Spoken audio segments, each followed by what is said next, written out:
What's up, guys? I'm Glenn with LongShot Martial Arts, and in this video, we'll be going over 3 defenses to the armbar from inside your opponent's close guard. Alright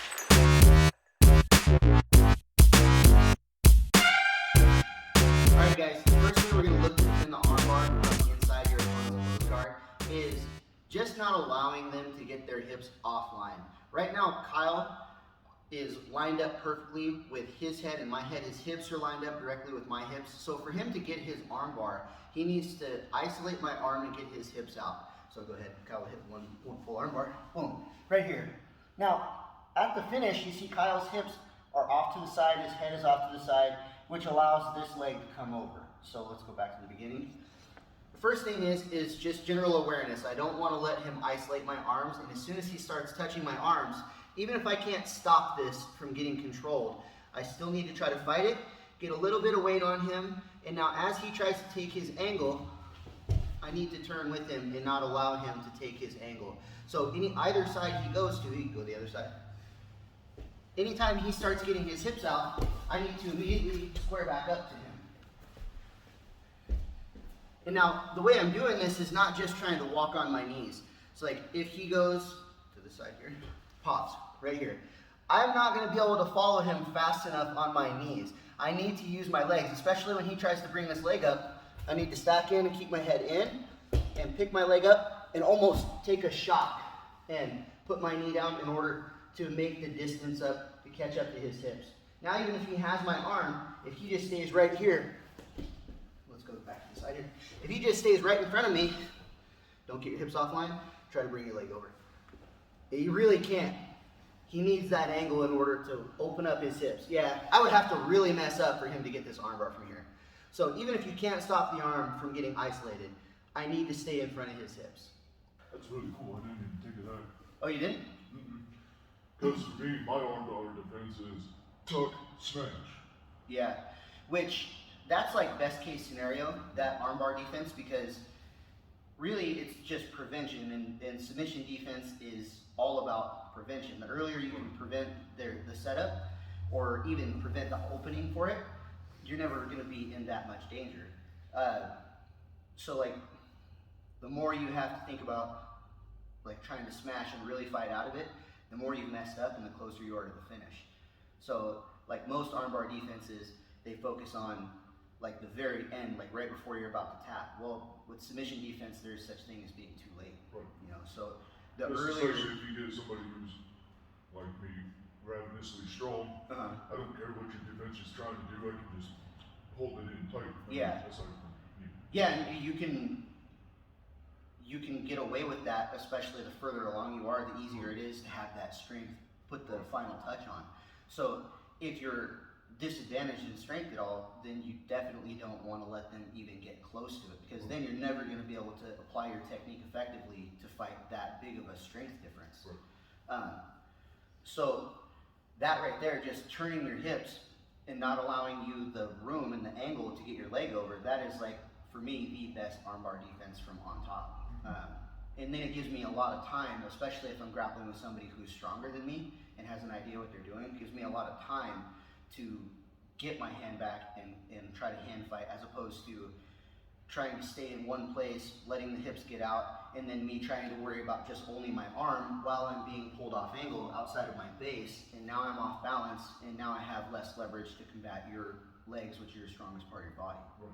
So keeping in line with them doesn't even give you the opportunity to get your legs fully in play. Make sense? Yeah.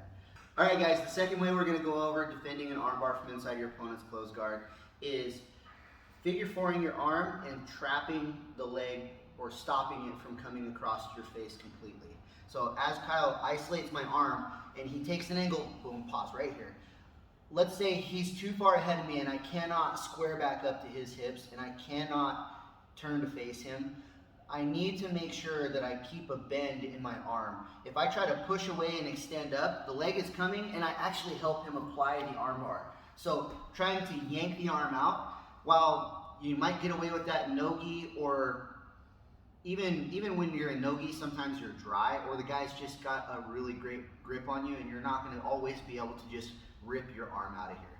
So As he goes, I want to push into it a little bit, and I want to really focus on pushing this leg that's on my ribs forward and to his chest. Because when he does this, this is an overlooked detail of the armbar where he's going to clamp down. He's actually pushing me outside of my base. Now I'm off balance, and I have no leverage to pull this arm up, and he's holding me out of position, making it easier for this leg to come over, and the armbar is on almost immediately.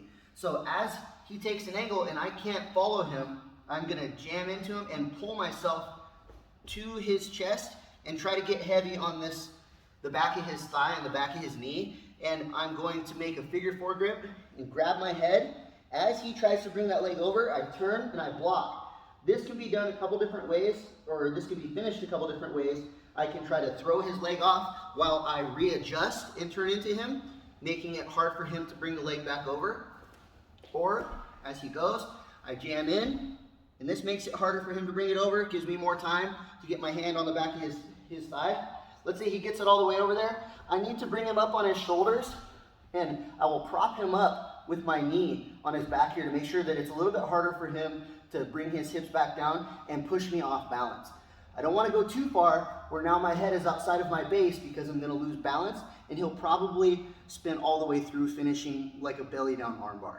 So I want to stay right over top of his shoulders, prop him up, and now I'm pushing down with this hand as I turn my shoulders. I don't straighten my arm. My hand stays completely bent. One more time, go. As I push down, I turn my shoulders. I'm not pulling my arm out. Just hold this position right here. I'm pushing my shoulder and my elbow to his chest, and now I can shake my arm out. Once my elbow comes clear of his hips, once it's on the outside towards his butt, I'm now going to go ahead and straighten my arm, taking the shelf out just enough to where now I can pull it out here. So it's still not straightening it out. I'm just changing the angle, and that's when I disconnect my hand and pull it straight out. Now from here, depending on what he does, is how we'll go about trying to either pass the guard or just maintain top position. So most of the time, once he realizes this is going to happen, he's going to want to try to get his guard back. So immediately we stand up and put our knee right in his hip here. So one more time. He takes an angle. I jam in, get the hand in, and now make sure that I don't stay on my butt. I've got to get him up on his shoulders and get his knees over his shoulders. Stack, stack, stack. Prop him up. Especially if he's bigger, you need to wedge this knee under and prop him up with your knee and your foot. Shake, shake, shake. He tries to regard, hands in the hips, and the knee should end up right in the middle, and now we can work the pass. All right, guys, the third defense is more of a last-ditch effort. In terms of submission defense, the earlier that you can get on it, the easier it's going to be to avoid. So there is such thing as being too late, and this one is not 100% guaranteed.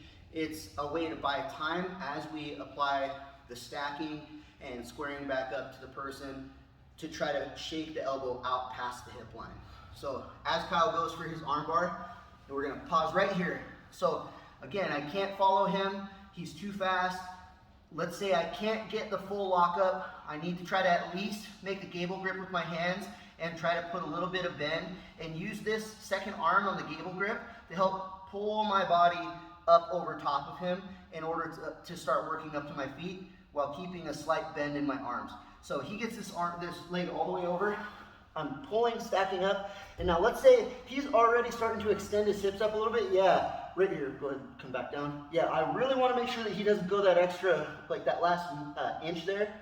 I'm trying to stack. I need to come up to my knees, but I got to control my momentum. I don't want to go too far over. I still need to try to get this knee under here and prop him up.